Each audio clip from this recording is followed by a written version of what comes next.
잠자리까지 걱정거리를 짊어지고 간다면 등에 짐을 진 채 잠자겠다는 것이나 마찬가지다. 영국 정치인 토머스 할리버튼의 말입니다. 잠을 자는 동안 우리 몸에서는 여러 가지 일들이 일어납니다. 성장 호르몬이 나오고 피로 물질이 해소되며 자가 면역 기능이 활성화되기도 해요. 건강 유지를 위해 없어서는 안 되는 역할입니다. 그런데 뇌 과학의 발달에 따라 잠의 중요한 역할 한 가지가 더 밝혀졌습니다. 바로 잠을 자는 동안 우리 뇌는 기억을 조정한다는 점입니다. 깨어있는 동안 우리는 많은 정보를 받아들입니다. 인터넷 기사나 교과서 내용뿐만 아니라 하루 종일 보고, 듣고, 만지고, 맛보고, 냄새 맡고 생각하는 모든 것들이 우리 뇌가 받고 있는 정보죠. 뇌는 모든 정보를 담고 있을 수는 없으므로 중요한 것만 기억에 남기고 나머지는 삭제합니다. 또한 과거의 정보를 업데이트하거나 새 버전으로 편집해서 저장하기도 해요. 즉, 잠자는 동안 우리 뇌가 하는 작업에 따라 그날 공부한 내용이 저장되거나 삭제된다는 말입니다. 그러므로 사실상 잠자는 것도 공부의 한 부분인 것이죠. 따라서 공부하는 사람은 좋은 컨디션으로 잠자리에 들어야 합니다. 큰 행사를 치르기 전에 목욕 재개를 하듯이 정성스러운 심정으로 자리에 누워야 합니다. 걱정거리나 불쾌한 기억들, 텔레비전 소음이나 스마트폰 게임 따위와 함께 잠을 청하는 것은 만취 상태로 회담 내용을 받아 적겠다는 서기처럼 어리석은 짓입니다. 365 공비타민, 잠도 공부의 한 부분이다 의 한 대목으로 시작합니다.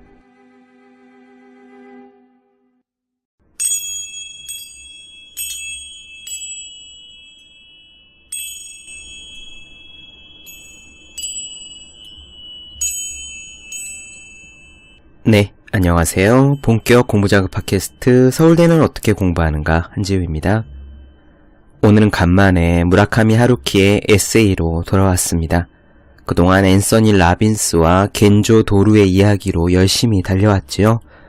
잠시 쉬어가자는 의미도 있고 그렇습니다. 올해 2월 말쯤인가요? 일본에서는 하루키의 신작이 나왔대요. 제목이 기사 단장 죽이기였던가 그랬는데 2권짜리 장편 소설입니다. 하루키의 전작인 색채가 없는 다자키 스쿠루와 그가 순례를 떠난 해 이후로는 4년 만의 책이고 두툼한 볼륨감이 있는 책으로는요 3권짜리 냈던 1984 이후 무려 7년 만의 작품이래요. 우리나라의 번역은 여름쯤에 된다는 말을 들었는데 언제 나올지 잘 모르겠습니다. 꼭 책의 판매량과 작품성이 비례하는지는 전 잘 모르겠지만요. 아무튼 하루키는 그의 책 판매고를 보면은 사람들이 부러워할 만한 인생 곡선을 살고 있는 사람처럼 보이는 건 사실입니다. 하루키가 49년생이에요. 이제 일흔을 바라보는 나이시죠. 곁에 있다면 아무래도 할아버지의 모습일 겁니다. 그런데 하루키는 그가 30 중후반에 내놓은 상시대 시대 이후에 지속적으로 그리고 확고하게 내놓는 작품마다 점점 더 많은 책을 파는 작가가 되었어요. 그 점은 분명하죠. 우리가 사업을 하던 글을 쓰던 아니면 노래를 작곡하던 나이가 들어가면서 점점 더 많은 사람들의 사랑을 받고 사세가 확장된다. 그런 인생을 산다는 건 굉장히 어려운 일이고 정말 대단한 일입니다. 젊은 시절 반짝 대표작을 내고 그것으로 평생을 먹고 사는 분도 많고요. 그리고 물론 반짝 대표작을 내지 못하는 사람들은 더 많다는 사실 두말할 나위도 없겠죠. 일본의 어떤 책에서는 그런 하루키를 일러서 문단 아이돌이라고 평하기도 했습니다. 그냥 어떤 우상으로서 그의 라이프 스타일이랄까 생각 발언들까지 다 대중의 관심사가 되는 그런 사람이란 이야기예요. 저는 하루키 소설의 문학적 가치가 어떠냐, 의미가 있냐 없냐라는 논란은 잘 모르고요. 그것을 판단할 만큼 문학적인 식견이 있는 것도 아닙니다. 제가 관심이 있는 부분, 그리고 나름 응원하는 부분은 하루키가 30살 이후 40년 가까이 글로 자신의 인생을 구축해오면서요. 지속적으로 양질의 글을 써냈다는 것. 다른 누군가를 벤치마킹 하는 게 아니라 계속 자신의 내부로 파고들어서, 다른 말로 하면 아무도 가지 않은 땅 속을 혼자 곡괭이 하나 들고 파 내려가는 작업을 계속하고 있다는 것이죠. 그것은 실로 대단한 자기 관리와 목표 의식이 있어야 가능한 일입니다. 그 목표 지점이 무엇인지에 대해 하루키는 직업으로서의 소설가라는 책에서 오리지널러티를 언급한 바가 있어요. 이 오리지널러티는 팟캐스트 어딘가에서도 다뤄드린 적이 있잖아요. 제가 원하는 하루키의 모습은 그런 겁니다. 곡괭이를 들고 오리지널러티를 향해 혼자 땅을 파가는 그런 모습. 그리고요, 바로 그 모습을 가장 잘 엿볼 수 있는 창구가 저는 그의 에세이라고 생각해요. 하루키는 대중 앞에 몸을 잘 드러내지 않는 작가잖아요. 인터뷰도 잘 안 하고 그 흔한 예능 프로에도 나가지 않습니다. 한 번쯤 우리로 치면 무릎팍도사 같은 데 나와서 나는 이렇게 산다 하면서 막 자기 집도 공개하고 작업실도 보여주고 달리기 하는 코스도 카메라로 한번 따라가주고 그러면 저 같은 팬으로서는 좋을 텐데 그렇게 하지 않더라고요. 그래서 하루키가 어떻게 살고 어떻게 노력하고 어떤 생각을 가지고 있는지를 에세이를 통해서 짐작할 수 있을 뿐입니다. 제가 하루키의 에세이를 머리식히려고 가끔씩 읽는 이유이기도 하죠. 저는 사실 에세이를 자기계발서처럼 받아들이는 면이 있습니다. 무슨 의미냐면요. 자기계발서를 생각해 보십시오. 보통 이렇게 하라라고 써있지 않습니까? 예를 들어 운동에 대한 책이다 라고 하면 운동하라, 운동의 좋은 점, 어떻게 운동하는가? 초보라면 이렇게 같은 식으로 챕터를 나누어서 운동을 하라라는 주장을 펼치죠. 에세이는 약간 다릅니다. 그냥 자기가 운동을 하는 이야기를 술술 풀어내요. 나는 이래서 운동을 해. 운동을 하니까 나의 경우에는 이런 도움이 되는 것 같아. 운동할 때 나는 이런 생각을 하지. 저는 그런 글을 읽으면 오히려 운동을 왜 해야 하는지 더 가슴에 와닿습니다. 그리고 막 운동하고 싶은 생각이 들어요. 자기관리가 철저한 하루키의 에세이는 더욱 그렇습니다. 하루키의 에세이를 읽으면서 얻는 첫 번째가 저 같은 경우에는 바로 이런 거예요. 그리고 하루키 에세이를 읽으면서 얻는 것 두 번째는요. 아, 사람이 이렇게도 써볼 수 있구나 하는 겁니다. 하루키의 에세이를 읽어보신 분들은 아시겠지만요. 책의 제목도 이상하고 글도 이상해요. 제목들이 이렇죠. 샐러드를 좋아하는 사자, 저녁 무렵에 면도하기, 채소의 기분, 바다 표범의 키스. 제목 이상하죠? 내용은 더 이상합니다. 아무 생각 없이 끄적거린 듯한 느낌을 받는 에세이가 많아요. 그래서 직업으로서의 소설가처럼 정장을 갖춰 입은 듯 이렇게 딱 차려진 에세이는 하루키의 글 중에서 오히려 좀 예외적입니다. 그거는 기획을 하고 쓴 에세이예요. 계획이 있다는 말입니다. 다른 에세이들, 많은 에세이들은 그냥 하루키가 펜 가는 대로 쓴 거예요. 그래서 발상이 자유롭고 술술 읽히고 어떤 느낌과 이미지만 남기는데 그걸 읽고 나면 아, 이런 식으로 깃털처럼 가볍게 써도 되는구나 하는 자신감이 생깁니다. 쉬어가자고 하루키의 에세이를 좀 읽어드리고자 했는데 이야기가 이렇게 길어졌네요. 제가 좋아하는 하루키라 그렇습니다. 오늘은 하루키의 글 중에서요. 맛있는 글을 읽어드리죠. 하나는 고로케, 다른 하나는 스테이크입니다. 저도 나중에 음식에 대한 글을 쓰고 싶은 욕심이 있어요. 음식을 굉장히 좋아하거든요. 이 방송을 혹시 배고픈 밤중에 듣고 계시다면 위험할 수도 있다라고 작은 경고 드리고 싶습니다. 제가 이 글을 얼마나 맛있게 읽을 수 있을지는 모르겠습니다만 음식에 대한 이야기를 들으면 무언가가 먹고 싶어지는 것은 당연하지요. 여러분들께서는 이 방송 내내 고로케 나도 고로케 하다가 스테이크 내일은 반드시 스테이크라고 중얼거리실지도 몰라요. 이야기가 길어졌습니다. 바로 시작할게요.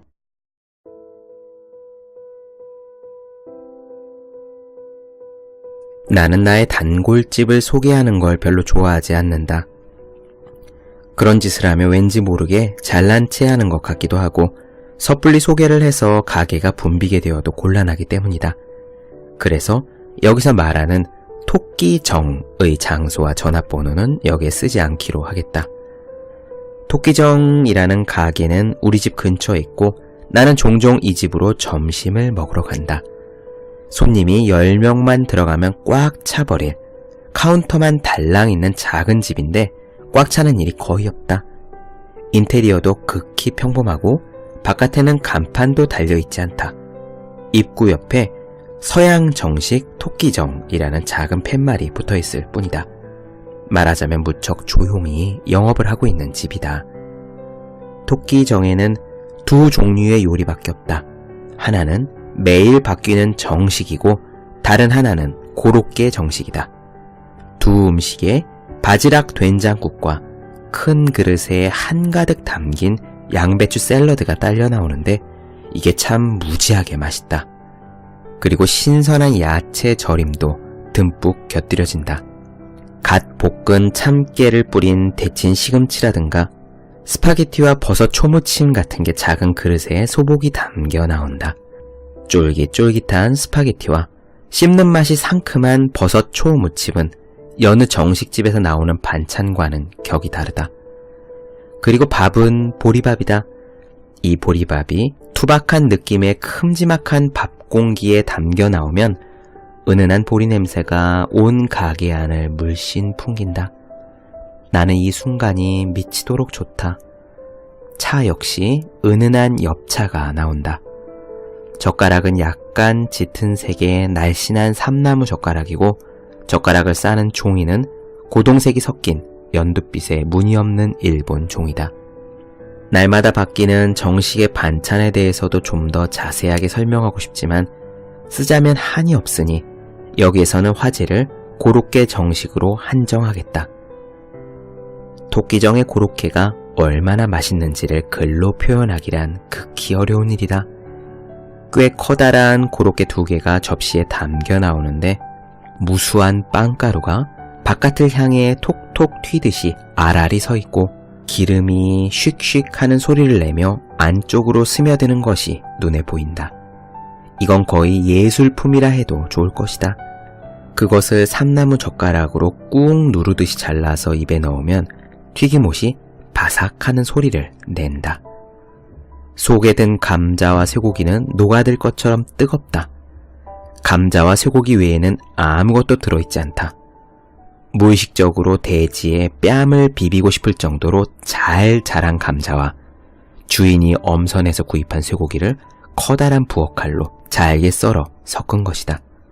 양념은 재료의 뛰어남을 살리기 위해 아주 조금만 하고 맛이 조금 싱겁다 싶으면 토끼정 특제 소스를 친다.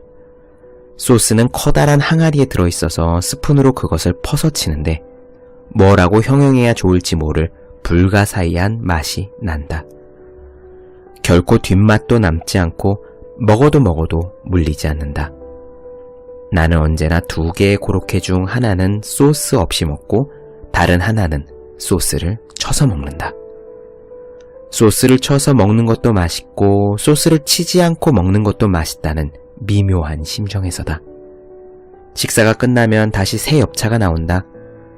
토끼정의 주인은 수수께끼 같은 인물이다. 인상은 나쁘지 않은 한 말이 없고 고집이 세 보이긴 하지만 친절을 강요할 것 같진 않은 퍽 바람직한 성격의 40대 중반 인물이다. 목덜미에 5cm쯤 되는 칼자국 같은 상처가 있는데 자신에 대해서는 거의 아무것도 말하지 않는다. 나로서도 음식만 맛있으면 가게 주인의 경력이야 어찌됐던 알 바는 아니다. 토끼정의 주인에게는 호리호리한 미인 부인과 중학생쯤 되어 보이는 딸이 있다. 나는 딱 2번 집 부근의 길에서 그들을 보았다. 구태여 말을 걸진 않았지만 딸은 값비싸 보이는 바이올린 케이스를 겨드랑이에 끼고 있었다. 토끼정 주인과 토끼정 부인과 토끼정 딸은 셋이서 무척 행복해 보였다. 그러나 늘 주인 혼자 토끼정에서 일을 하고 있다. 혼자서 재료를 사서 요리를 만들고 차를 끓인다. 그의 움직임은 참 보기가 좋다. 일을 척척 빠르게 처리하는데도 어수선한 느낌이 없다. 다른 사람한테서 들은 이야기에 의하면 토끼정의 주인은 원래는 야쿠자였단다. 37, 8살이 되었을 때 그 바닥에서 손을 싹 씻고 식당을 시작했다고 한다. 그런 이유에서 옛날 패거리들과 연락이 닿지 않도록 일부러 한적한 주택가를 골라 가게를 내고 간판도 걸지 않고 선전도 하지 않고 잡지사의 취재도 거절하며 입에서 입으로 전해지는 평판만으로 조용히 장사를 하고 있는 것이다. 물론 본인에게 확인해 본 건 아니니까 그 이야기의 진위는 알 수 없지만 그런 말을 듣고 보니 얘기가 맞는 듯하다. 그러나 누누이 말하지만 나는 맛있는 점심만 먹을 수 있다면 그걸로 족하고 그가 전에 야쿠자였던 뭐였던 전혀 상관없다. 이런 맛있는 고로케 정식을 천엔에 먹을 수 있는 가게는 도쿄의 어디에서도 절대로 찾을 수 없다. 언젠가 한번 내가 오후 1시 반에 토끼정에 갔더니 재료가 다 떨어지고 없었던 적이 있다. 내가 그럼 다음에 오겠습니다 라고 가게를 나서려고 했는데 주인이 나를 불러 세우며 반찬은 남았는데 드시고 가시겠습니까? 라고 했다. 그리고는 자기가 먹으려고 만든 꼬치와 삶은 고비나물과 보리밥과 된장국과 나물 무침을 내왔는데 이게 또 도저히 다른 데서는 맛볼 수 없을 만큼 맛있었다. 된장국은 냄비 속에 조개를 듬뿍 넣어 국물을 우려냈고 조개의 맛이 완전히 배어들 정도로만 끓이는 거다. 맛이라기보다는 은은하게 퍼지는 향이라고 해야 할 정도로 산뜻했다. 이래서 나는 토끼정과 수수께끼 같은 토끼정 주인이 무척 마음에 든다. 네, 고로케에 대한 이야기 어떻게 들으셨습니까? 바로 이어서 이번에 색깔을 조금 바꾸어서 스테이크에 대한 이야기로 넘어가겠습니다. 그리운 비프 스테이크 바로 이어갈게요. 이따금 괜스레 비프 스테이크가 먹고 싶어진다. 나는 원래 고기를 별로 좋아하지 않아 평소에는 거의 생선과 야채만 먹지만 2달에 한 번 정도는 문득 스테이크의 이미지가 머릿속에 떠올라서는 그냥 그대로 끈질기게 달라붙어 있는 때가 있다. 그리고 그런 식으로 한번 스테이크 생각이 나면 안절부절 못할 정도로 스테이크가 먹고 싶어진다.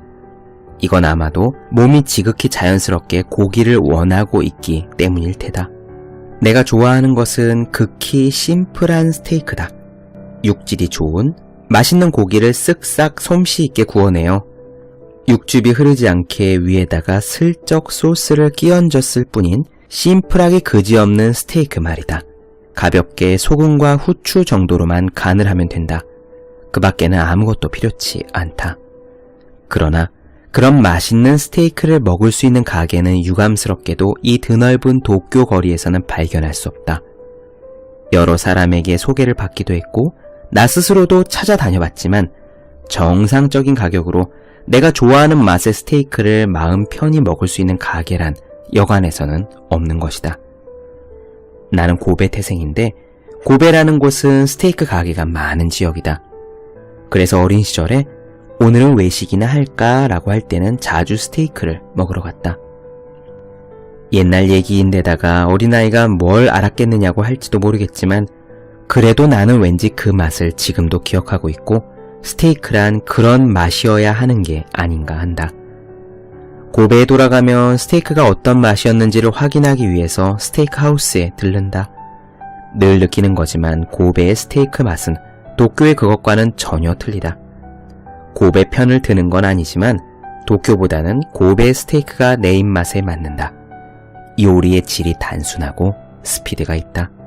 아니면 단순하기 때문에 스피드가 있다고 해야 할까? 어쨌거나 정말 그립다. 스테이크라는 것은 한마디로 말하자면 꾸밈없이 아양도 떨지 않고 잘난 척하지도 않는 남자다운 요리여야만 한다고 나는 생각한다. 그리스에서 반년 정도 살았을 때는 퍽 자주 스테이크를 먹었다. 무엇보다 믿을 수 없을 정도로 쇠고기 값이 쌌기 때문이다. 가장 최상급 안심이 1kg에 1000엔 정도니까 정말로 싼 거다. 두꺼운 후라이팬에 기름을 두르고 그리스파를 볶은 뒤 고기를 중간쯤 익혀 가볍게 간장에 찍어 먹는다. 그리고 그리스파라는 게 또 꽤 맛이 있어서 스테이크에 썩 잘 어울린다. 1kg 정도의 고기면 두 사람이 3끼를 먹을 수 있다. 자투리로 남은 고기로는 필라프를 만들고 그 나머지로 맛있는 수프도 끓일 수 있다. 이렇게 다 해서 1000엔이다. 이 정도로 싸면 정말 대범하게 요리를 만들 수 있기 때문에 제법 대담한 맛이 난다. 일본에서 안심을 사오라고 하면 순간 나는 긴장하게 된다. 나는 스테이크란 원칙적으로 집에서 만들어 먹기보다는 레스토랑에서 먹어야 한다고 생각하지만 집에서 만든 그리스풍 스테이크만큼은 지금도 무척 그립다. 또 하나 기억이 생생한 것은 미국 조지아주 애틀랜타에서 먹었던 스테이크로 이건 역시 굉장히 쌌다. 저녁에 거리를 걷다가 문득 맥주가 마시고 싶어져서 근처에 있는 작은 바에 들어갔다가 내친 김에 식사까지 주문했다. 메뉴를 보니까 서프 앤 터프라는 것이 있었다. 직역하자면 파도와 잔디이다.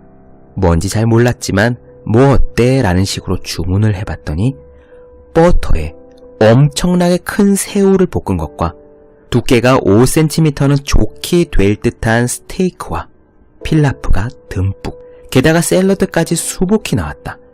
과연 이래서 파도와 잔디인가 라고 납득을 했는데 그 양이 또 터무니없이 많았다. 직접 보여줄 수가 없는 게 유감이다. 정상적인 인간이라면 도저히 다 먹을 수 없는 양이었다. 맛은 비교적 심플했고 고기도 부드러워서 그만하면 어디 내놔도 손색이 없을 정도였다. 이렇게 잘 만든 스테이크를 특별히 볼거리도 없는 동네의 작은 바에서 먹을 수 있다는 것이 바로 미국의 저력이란 거구나 하고 나는 감탄하고 말았다. 모두들 미국의 스테이크는 크기만 했지 맛은 없다고 하는데 내가 남부에서 먹은 스테이크는 대부분 맛이 있었다. 곁들여진 감자튀김은 바삭바삭하고 조금 싱거운 고기에 나이프를 넣으면 주르륵 육즙이 흘러나와 옆에 있는 필라프로 스며들고 말이다. 그런데 이런 글을 쓰고 있으니 점점 스테이크가 먹고 싶어진다. 장난감하다. 오늘은 스테이크를 먹으러 가야겠다.